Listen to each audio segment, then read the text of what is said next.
American തിരഞ്ഞെടുപ്പ് പ്രചാരണത്തിനിടെ Republican party സ്ഥാനാർത്ഥിയും മുൻ പ്രസിഡന്റുമായ ഡൊണാൾഡ് ട്രംപിന് വെടിയേറ്റത് കഴിഞ്ഞ ദിവസമാണ്. വെടിയേറ്റ് നിമിഷങ്ങൾക്കകം വായുവിലേക്ക് മുഷ്ടി ചുരുട്ടി ആത്മവിശ്വാസത്തോടെ നിന്ന ട്രംപിന്റെ ചിത്രം പതിപ്പിച്ച ടീഷർട്ടും പിറ്റേ ദിവസം വിപണിയിലിറങ്ങി. വിപണിയിലിറക്കി മണിക്കൂറുകൾക്കകം ടീഷർട്ട് വൈറലാവുകയും ലക്ഷക്കണക്കിന് ടീഷർട്ടുകൾ വിറ്റുപോവുകയും ചെയ്തിരുന്നു.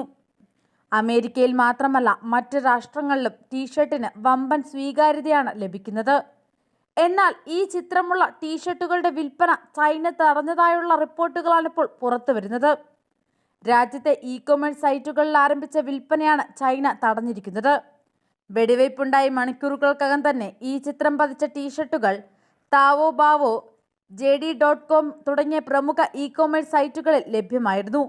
500 ഇന്ത്യൻ രൂപയോളമായിരുന്നു ഇതിന് വിലയിട്ടത്. എന്നാൽ എന്തുകൊണ്ടാണിത് അധികൃതർ നീക്കം ചെയ്യിപ്പിച്ചതെന്നത് വ്യക്തമല്ല.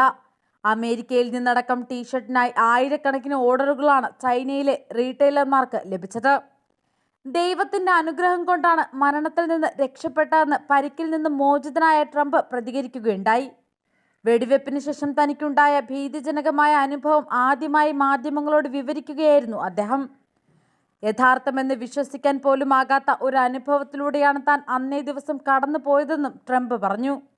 ശനിയാഴ്ച വൈകുന്നേരം 6:45 പെൻസിൽവാനിയയിലെ തിരഞ്ഞെടുപ്പ് റാലിക്കിടെ ട്രംപിന് നേരെ വധശ്രമം ഉണ്ടായത്. വലതു ചെവിയുടെ മുകൾ വശത്താണ് പരിക്കേറ്റത്. അക്രമിയെ സംഭവ സ്ഥലത്ത് വെച്ച് തന്നെ സുരക്ഷാ സേന വധിക്കുകയും ചെയ്തിരുന്നു.